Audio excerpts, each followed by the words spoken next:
The Persistent Renaissance, the Italian Novella and News of Modernity, for Hubert, with love. Our excursion into the sources of the modern European awareness of happiness and misfortune should begin in the fateful and auspicious 14th century, when the first indications of a still influential transformation in the mode of human being in the world were heralded. From this point on, there were signs that humans no longer simply have a natural history in which the same things always happen, but they are just as little able to exist as mere participants in God's history with them, which left its mark on the Christian calendar. A third kind of historicity becomes evident here, which could be called a humanized natural history, and that involves nothing less than the integration of natural history into human history.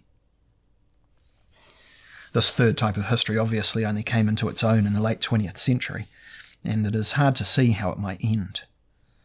The idea of civilization's responsibility for the climate, and indeed for global environmental conditions, is on everyone's mind, ever since human beings in industrial nations became aware of their impact on the Earth's ecology and on its biosphere and atmosphere due to their technological ways of life. And yet nearly everyone is also aware that the discovery that human beings actively affect the climate, in the broadest sense of the term, stretches at least as far back as the 14th century. We fail to properly understand the so-called Renaissance if we do not recognise the degree to which the oft-cited, quote, discovery of the world and of the human being, end quote, was connected to steps that were taken in order to explicitly shape both symbolic and natural environments. In fact, from this time in European culture on, we find attempts to conceive a common history of morality and atmosphere. My talk today will be concerned with this nascent awareness and the traces that it left behind in documents of the time. I would like to cite the poet and philosopher Giovanni Boccaccio, 1313–75, as key witness to what I am calling the discovery of the environment from the spirit of the plague. In the Decameron, which was completed in 1353 and literally means 10-day journal, Boccaccio sketched the outlines of what we have been discussing here as clearly as possible. In this opus, sometimes considered a frivolous book of anecdotes by those who are blinded by prudishness, he appeals to an audience of women with the explicit intention to heal them of the worst feminine illness, that of melancholy, which according to him arises from fixating on unattainable objects, and that can only be overcome by gradually redirecting our thoughts to amusing and achievable objects. The stories that Boccaccio calls the 100 Novellas, or novelettes, are mainly intended for such women. They might even be called fables, or parables, or histories. The frame story of the Decameron makes it clear that Boccaccio has more in mind than a poetical gynecology. He is concerned with regenerating a society in ruins by using an exemplary cure, whose administration is supposed to allow us to again learn the art of living well.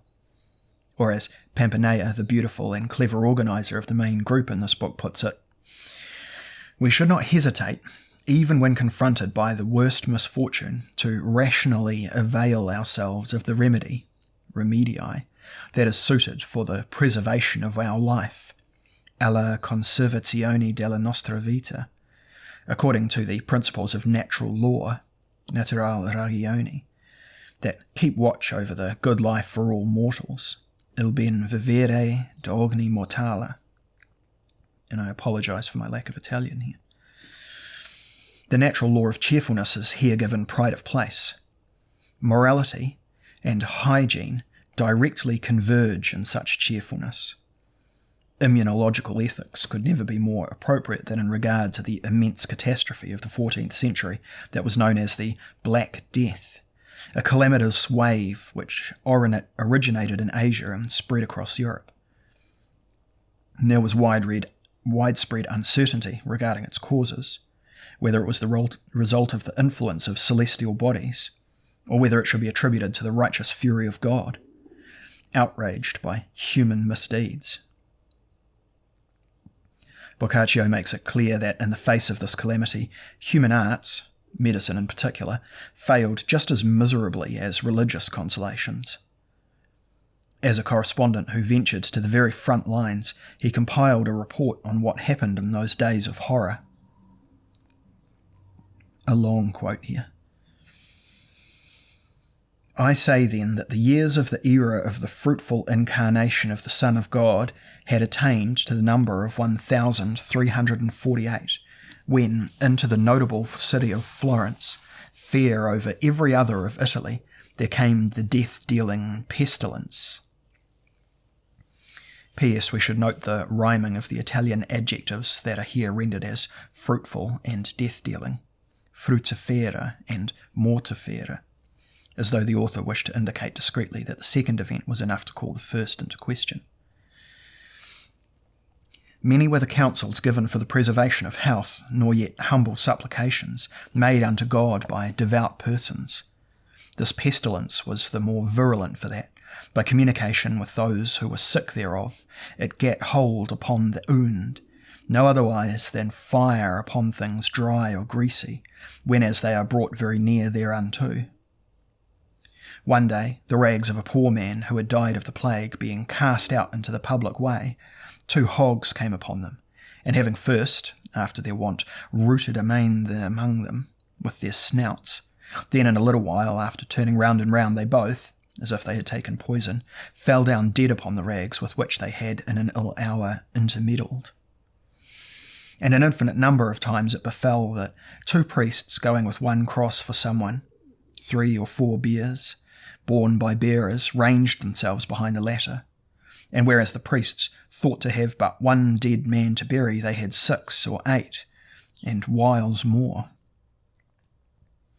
Not therefore were the dead honoured with aught of tears or candles or funeral train.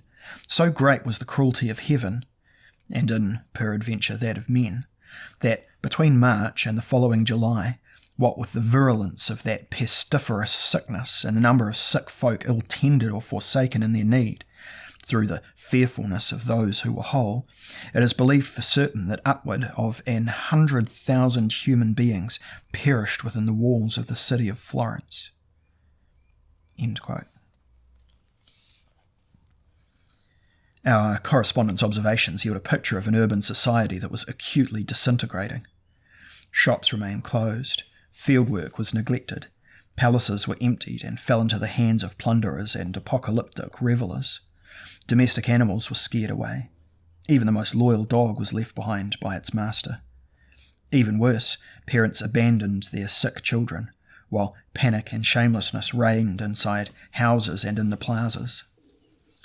Boccaccio's bon mot, according to which the healthiest people ate breakfast with their comrades in Florence, only to then dine with their dead relatives in the next world, bears witness to just how much the human attitude toward life was in freefall. Boccaccio counterposes his parallel Novella society to all of these calamitous events. 2 miles from the plague-stricken city, on a hill with a panoramic vista of the Tuscan countryside, we encounter modernity's first aesthetic republic. In fact, we even encounter the first counterculture, composed of 7 young women and 3 young men, all of whom were raised well and came from good families.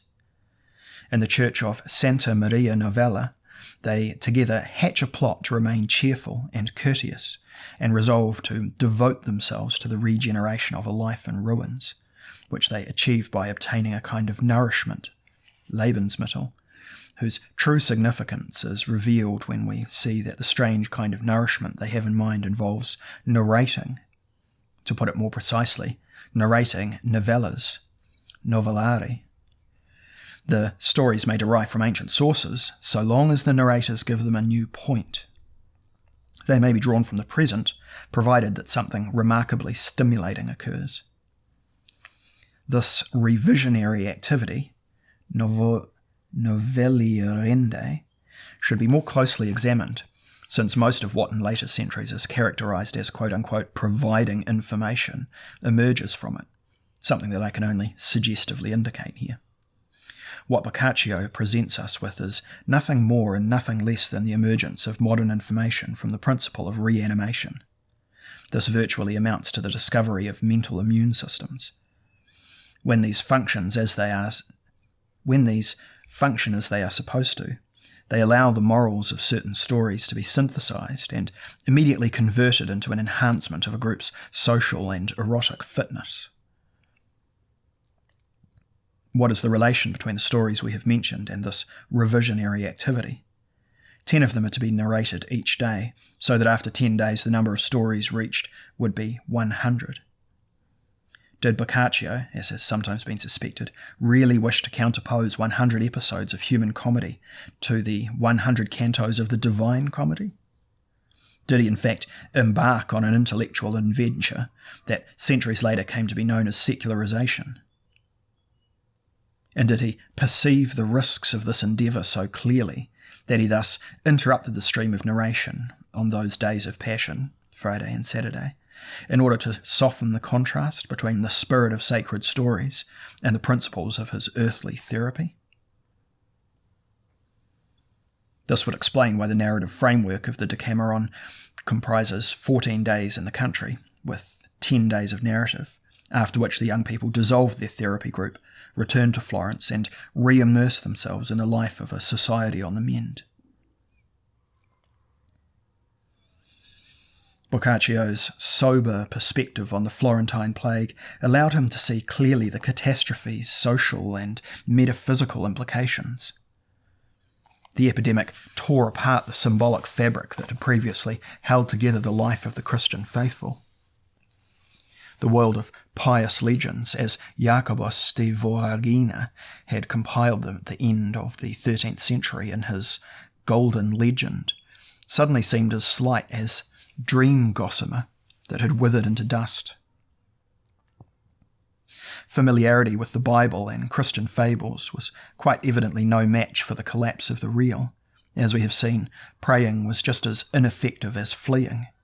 Retreating inside to keep the infectious storm at bay was no more helpful than letting oneself go. The symbolic order as a whole teetered on the brink of collapse. The pillars of rational hope tumbled down. All at once we were confronted by a dim God, a God to whom one could no longer meaningfully pray, since in his nebulous wrath he had resolved to annihilate half of Europe's population within a single year. The Gulf Stream of religious illusion, which had to this point regulated the climate in our latitudes, came to a standstill. And anyone who was interested in promoting half-tolerable ways of life had to look around for alternative sources of inspiration to stimulate the will to live.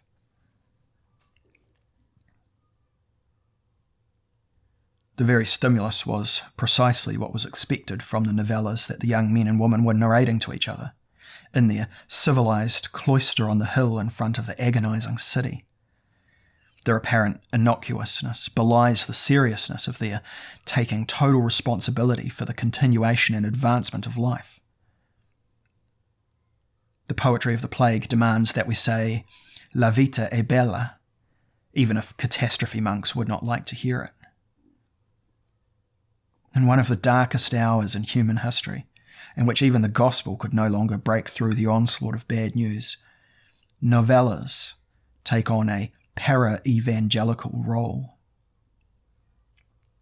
They disseminate the good news that, despite everything, there is always an art of life in the world that promises a new beginning, starting with a philosophical affirmation of the right to life, la conservazione della nostra vita, that is conveyed by a vital wisdom found in the inspiring examples we set for each other. Such wisdom culminates in a zest for life that is then propagated in the free and easy, uninhibited fellowship of societies. And this is what the beautiful Pampanea had in mind when she speaks of the ben vivere de ogni mortale, a formulation from ancient philosophy given a new resonance. On the hill above Florence, the earliest human right was articulated. The right to news reports that are better than what is actually happening. The right to stories that show us that we should never quit exercising our intelligence. It is the human right to poetry for creatures who require regeneration. Whoever demands to not hear news that is exasperating invokes this right. We now understand that Boccaccio, who appealed to women shackled by domestic duties and menaced by melancholy, was actually speaking to future European generations. For him, novellare signifies an activity that will be essential to the European custom of life-giving stories. Their narration and retelling formed an alternate warming stream that has since proved to be crucial for our regeneration and reanimation. From the 14th century onward, this stream has continuously flowed through our civilization. If this continent has been devastated by recurrent plagues up to the present day, both literally and metaphorically, the warming stream that was then but a trickle now flows freely, and, depending on the situation, can help determine the symbolic, aesthetic and moral climate of Europeans and the cultures they have spawned. A second, distinctively European faith can be discerned in this stream, a faith that 20th century philosophy suggested we call, quote-unquote, hope. It could also be called the will to culture. It expresses itself as a trust in reason that renounces proofs of God's existence, as long as stories and news reports can be found that prove that human beings need not remain impotent and foolish, without rights, if only they are properly encouraged. Every story told in this spirit is a gospel in miniature. A bit of good news from an open world in which human beings retain their claim to happiness with cleverness, cunning and presence of mind. What is needed after the plague is not so much venerable formulas and rites, but glad tidings that report of discreet successes by those seeking happiness. These micro-gospels help survivors again lift their gaze to the earthly horizon. The Boccaccio principle, as I would like to call it, makes this alliance against the threat of being pulled down into the mire explicit. Its practitioners not only brace themselves against the, quote, dissolute temptations of regression and death, end quote, which later arose from a certain strain of German Romanticism, they tend even more to oppose discouragement in general, which is always already more than half the battle. Boccaccio presumably did not know the circumstances under which the plague was able to arrive in Florence. It first spread to the Mediterranean after the Tartars shot plague-infested corpses over the walls with heavy catapults while besieging the Genoese trade settlement in Caffa in 1346. After the epidemic had subsided in Europe and trade resumed, a severe plague then erupted as lethal pathogens were introduced into Florence along with the commercial goods from Caffa. Our excursion into the 14th century can end on this note. We now understand that the Renaissance is much more than a stylistic change in the arts, or an increase in interest in ancient authors. Renaissance is essentially an endeavour to sabotage resignation. Civilization after the plague is always on its mind. Its goal is overall regeneration. It leads to a concentration of skill against formlessness and of knowledge against confusion. It involves a revolutionary transformation of culture, which amounts to nothing less than a centuries-long plot whose avowed goal is to strike a blow against stupidity and to take the wind out of despair's sails, especially the despair associated with a submissive sympathy for disaster. Admittedly, the Renaissance's significance can only be appreciated after the Enlightenment of the 18th century has kindled a second light. And the Enlightenment has, with good reason, been called an endeavour to sabotage fate. The Enlightenment, for its part, can only be judged on its own merits after a third light has allowed us to see what can be carried over from its plans and brought into tenable civilising projects, and what have merely been dreams of reason and ideological flashes in the pan. This light is shed on the logical space of the world system from the moment when human beings are compelled to realise how their activity affects the climate, which does not happen on a mass scale, until the last third of the 20th century. At this point, it does not take much to see that human praxis, at every level of technology and the use of symbols, also has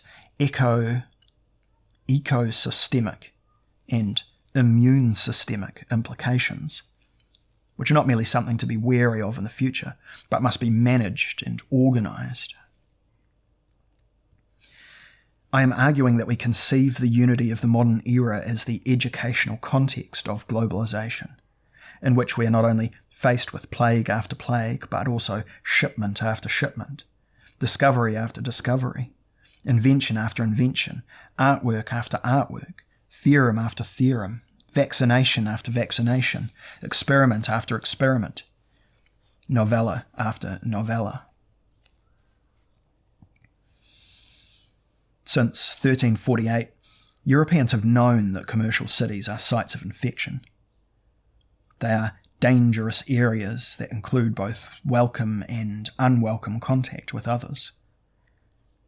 Their inhabitants have to take a terrifying tutorial whose lesson is that wealth and infection are travelling companions. They must study the difference between revitalisation and poisoning from the bottom up. One could almost say that from this point on, Europe was transformed into an experimental space in which the unity and difference between what is life-saving and what is lethal is put to the test. In this sense, Boccaccio's Florentines were the first to learn the rules of playing the game of globalisation. An urban society that does everything to obtain goods and to circulate them, without first clearly recognising its own role, also makes travel arrangements for those unwelcome passengers that since the 19th century have been known as microbes, among which are not a few visitors that merit the title of mortifero to the highest degree. Since then, the distinction between welcome and unwelcome imports has been one of the most important tasks of civilising acumen. In terms of lethal imports, Europeans discover what were later called side effects, the secondary effects of actions in particular and in general.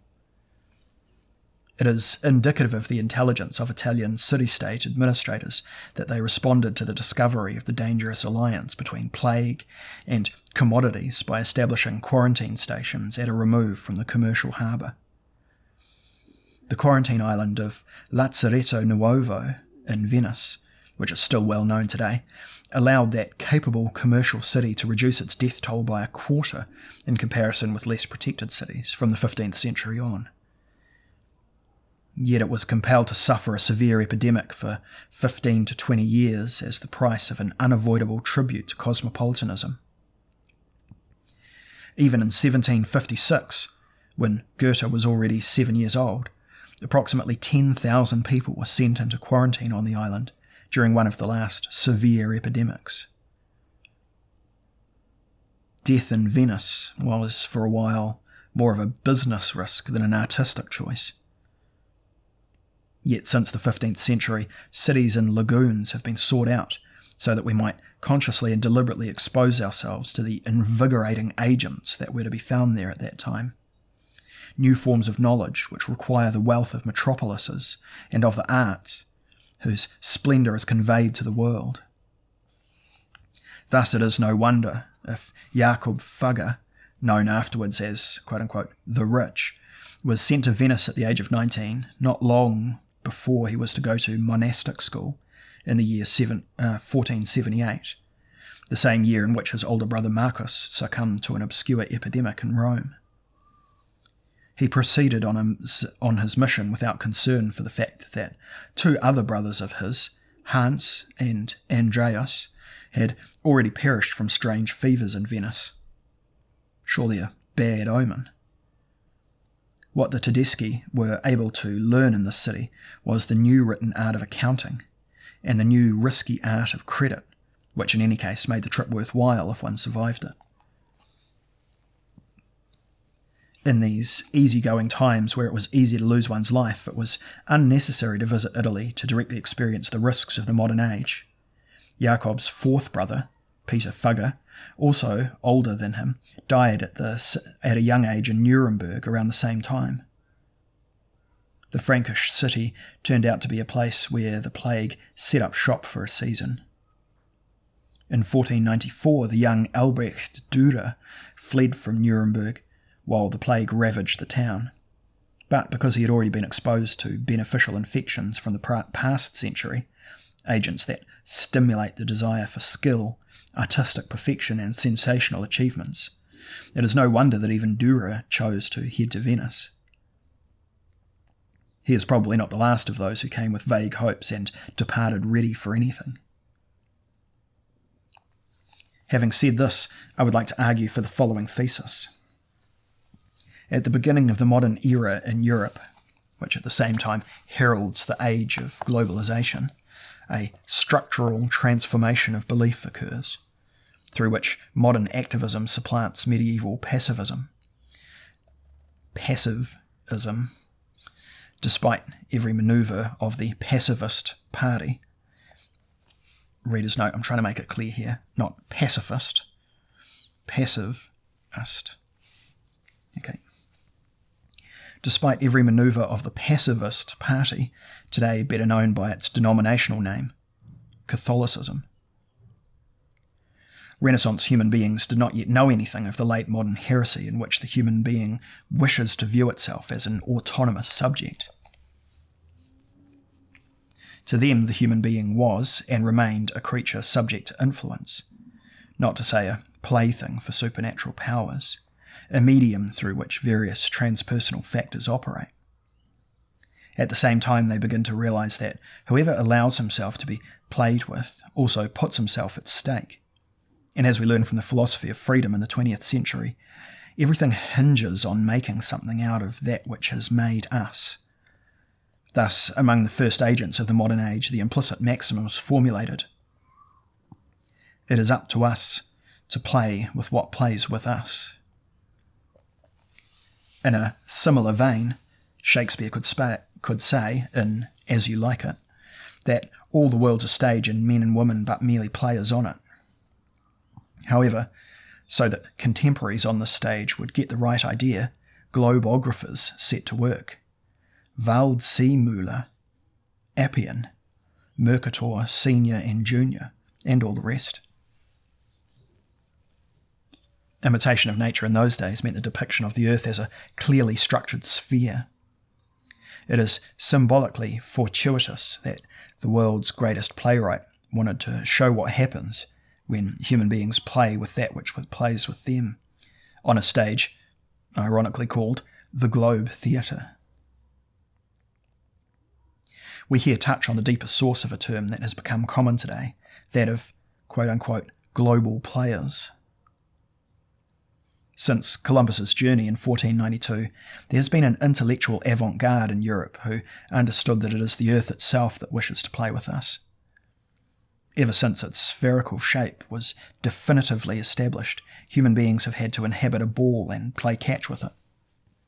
This paradoxical task is not evident to everyone, and even today there are people who do not want to believe what the rules of the game have been since Columbus.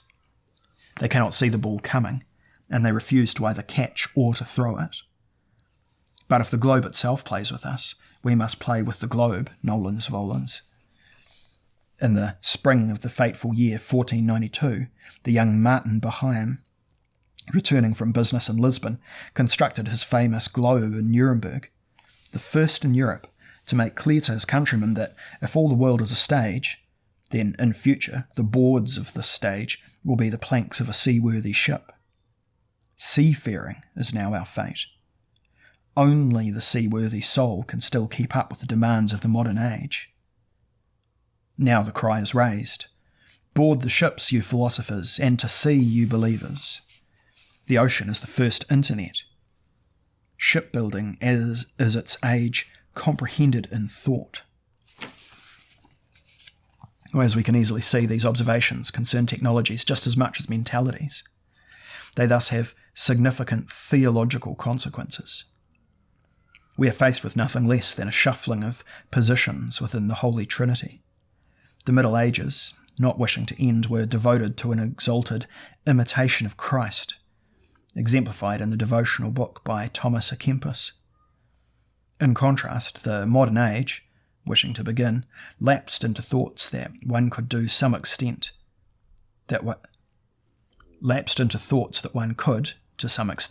imitate even the Father.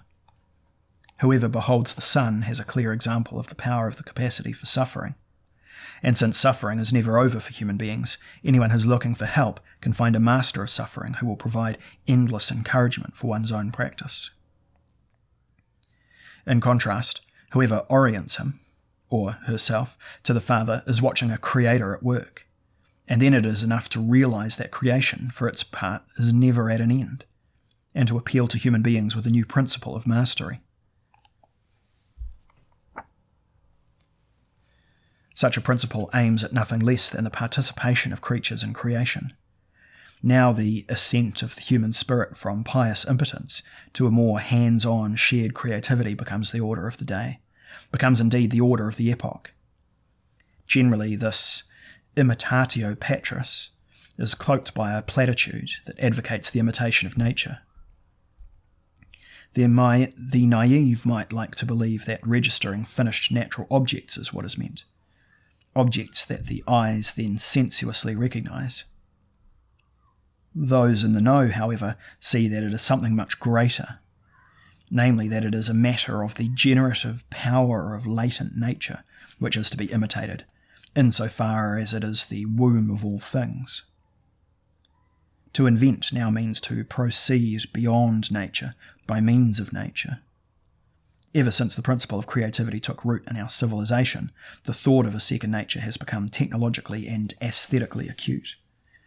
This thought is no longer merely concerned with the cultural practices that are transmitted to us in flesh and blood, but constitutes a second creation. Whoever speaks the word, creativity, and actually knows what they are talking about, means a civilizing cycle of innovation that will be accompanied by unforeseeable perspectives. If we were asked how we would date ourselves in the history of things, we would have to answer truthfully that from this point forward we have lived in an age in which the womb and production converge. We revise nature. We stand at the beginning of the second week of creation, on the Monday of the human being. Even the third member of the Trinity is subject to an equally subversive transformation. There is closer examination of the Spirit, of which it is said that it blows where it wishes. The wind directions of inspiration are studied, as the wind patterns over the Atlantic were studied, before we might venture so far that coasts were no longer visible. Indeed, a system of enthusiasm currents is now discovered, governed by quite peculiar meteorological laws. In future, we will no longer be able to ignore such currents in our enterprises. We have now come to understand that the Spirit not only blows where it wishes, but blows where it can, and it can blow best where the human capacity for art, which for the most part can be learned, encounters chance, which wishes to be apprehended in passing. In fortune's blink of an eye, which only looks at you for a second to examine whether you are able to return its gaze.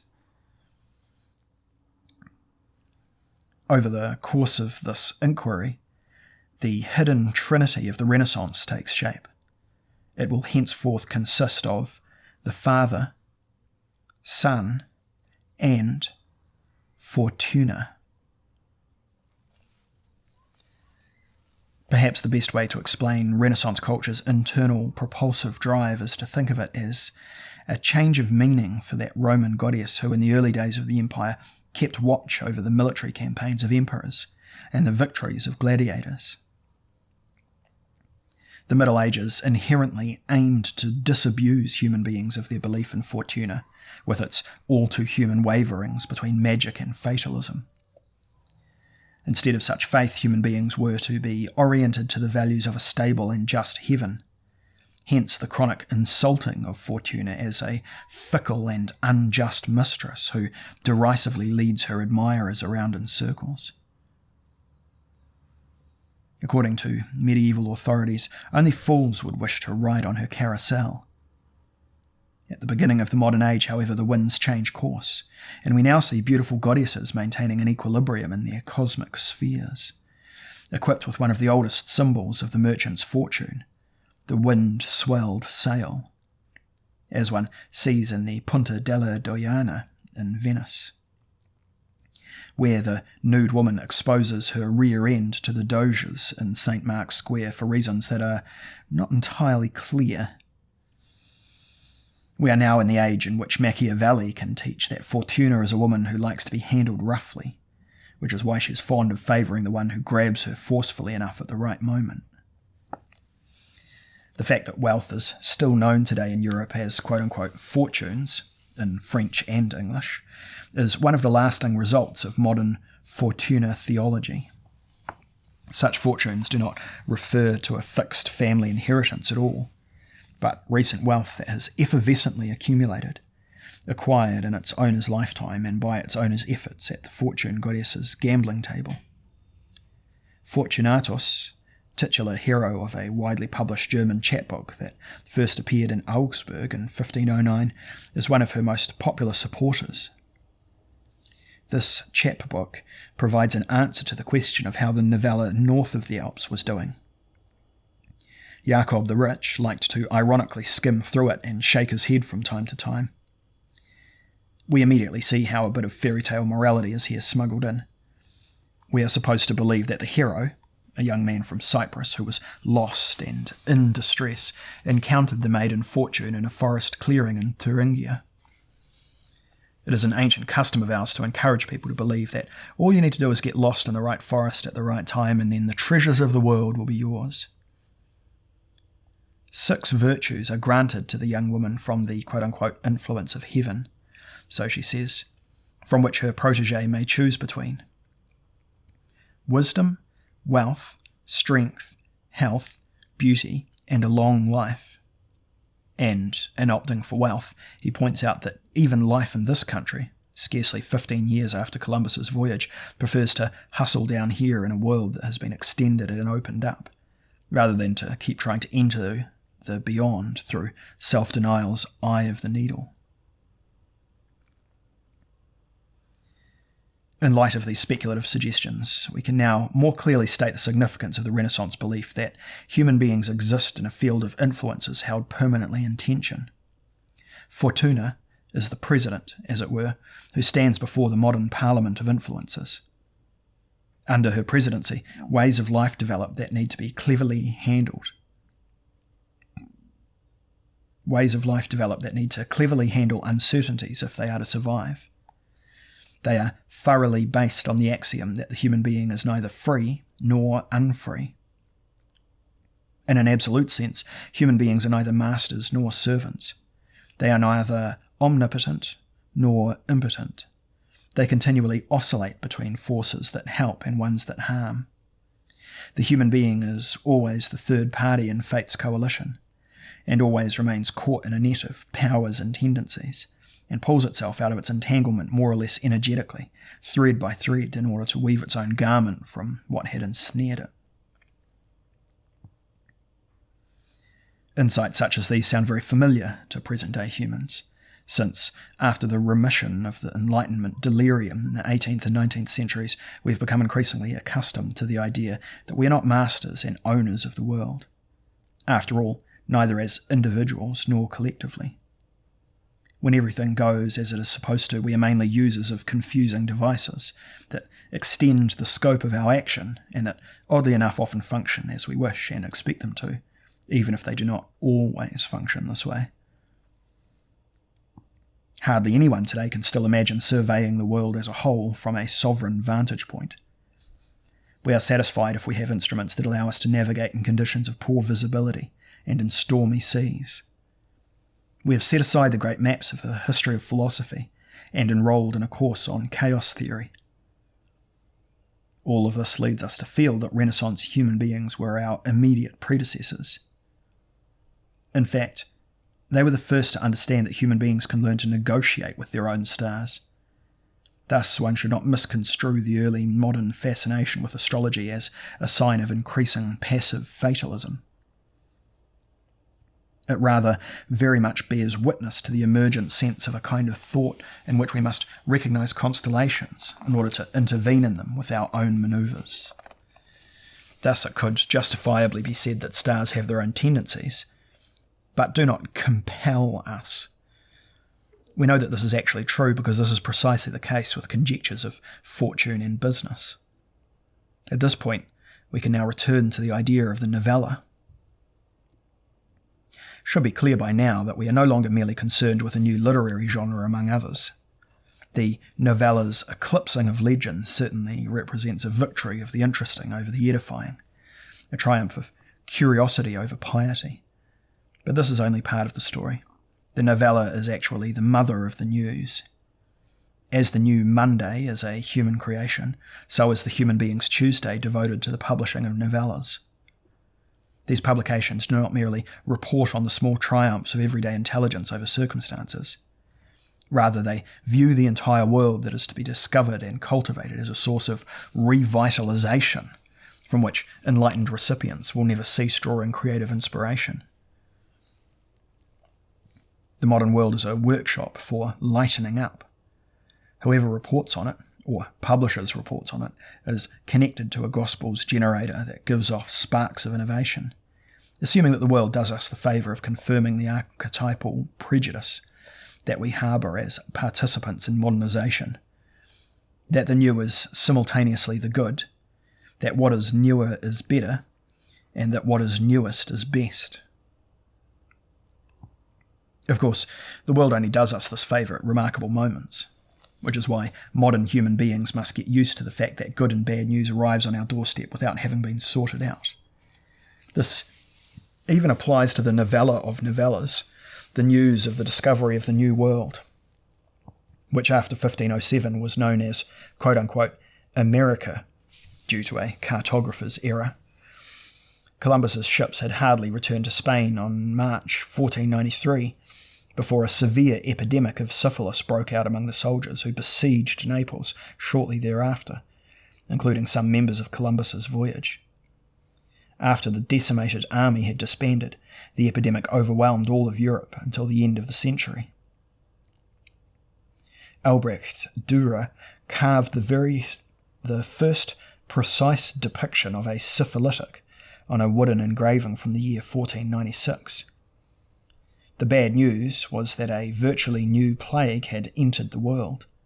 The good news was that the art of depiction was not going to stop, even for syphilis. Whoever lives in the modern age had to wait for more good news. From 1910 on, the horrors of syphilis were alleviated by Paul Ehrlich's Salvarsan, and from 1942 on, Alexander Fleming's penicillin was developed for controllable use. The play of good news and bad news, which travel on the same freighter and are broadcast on the same frequency, has defined modern life ever since. Anyone who releases news reports must know that he or she creates a human climate with them. Our moods are produced on the catapults of information. The true news report, daughter of the novella, is a message that has the right to be disseminated, insofar as it represents the unity of information and animation. Novellas will no longer be proclaimed from the pulpits. They are disseminated through their own networks and owing to their intrinsic qualities. It is no accident that the 16th century Reformation succeeded after the invention of a printing press with movable type.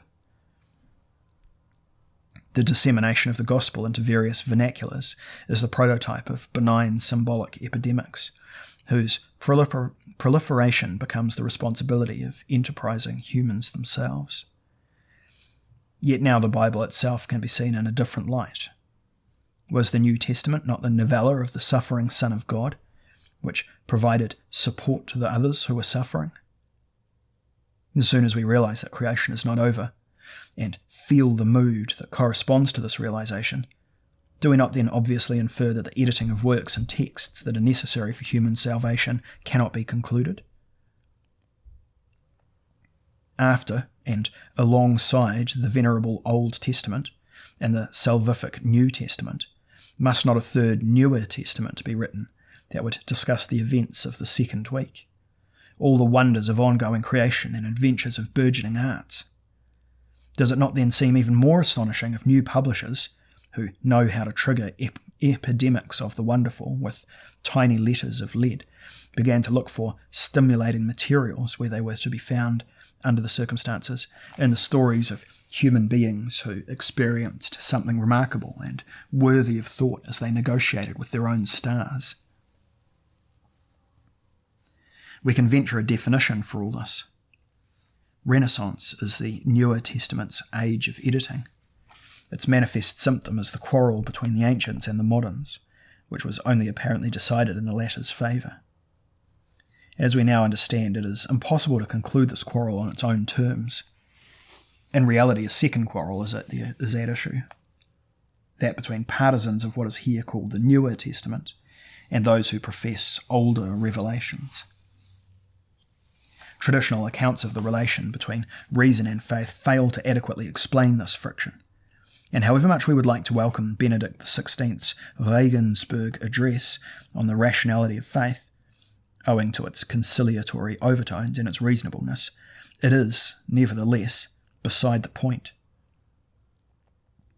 The persistent Renaissance, which defines the modern era's implicit calendar, develops into a network of infectious stories, animations that deserve to be repeated, and expansive endeavours that are articulated by the age of globalization's knowledge of the world. This testament, forever informal and open, is composed of a host of micro-gospels set against a dark background. With their turbulent streaming, these micro-gospels announce that new intelligences and animating energies, new artificialities are in the world, so as to bring human beings under their influence. The first providers of this network were royal, bourgeois and academic libraries, which housed everything that could be known and disseminated. Their readers formed a new nation of the faith, who essentially wished to become a new nation of the Novella, a nation of knowledge, a people engaged in endeavours. They founded the Republic of Better Knowledge, whose legacy we have inherited. What is more, these knowledgeable predecessors of ours never nurtured the illusion that they were autonomous subjects. All of their knowledge began with the realization that human life meant existing in streams, Flüsse, and under influences, Einflüssen. As we have noted, the figure of the player who even negotiates with the influences to which he or she is supposed to readily and willingly succumb could only emerge in this climate. The figure of the publisher who invests his own financial resources into the business of influence by publishing novellas and news reports is one of the first manifestations of such playfulness. Publishers thereby use their own financial resources to increase playfulness and channel their readers' wishes towards participation in worldly miracles. The vital figure of the artist who creates marvels and new natures now emerges. These marvellous prodigies are supposed to shine like the stars of a second heaven into contemporary life and into the lives of future generations. After preludes that stretch back to the 13th century, the figures of the wholesale merchant and the banker then emerge, whose significance primarily consists in the fact that they hone influence into a precise technique. Anyone investing in commodities has to recognise that they are merely hypotheses on which influences might captivate potential shoppers. Anyone providing credit must bear in mind that gold is nothing more than an abstract and universal influential energy, which circulates through human calculations and wishes, converting them into concrete and discrete influence. These patterns all merge into the figure of the enterprising prince, who embodies the modern age's human ideal, uomo universale. His combination of power and intellect bears witness to the possibility of new possibilities. He allows us to anticipate what a complete life would look like. Lorenzo de' Medici, who was already dubbed Magnifico by his contemporaries, exemplifies such a player whose moves raise the game to a higher level. He did this by making his own existence into a forum where intelligences and talents of all kinds could meet. He talks to intellectuals and engages in the business of his time, establishing himself as medium, as host, as matchmaker, and as patron of the arts. We would today call such a person a networker, who would like to construct a playing field on which the best can play with what plays with them.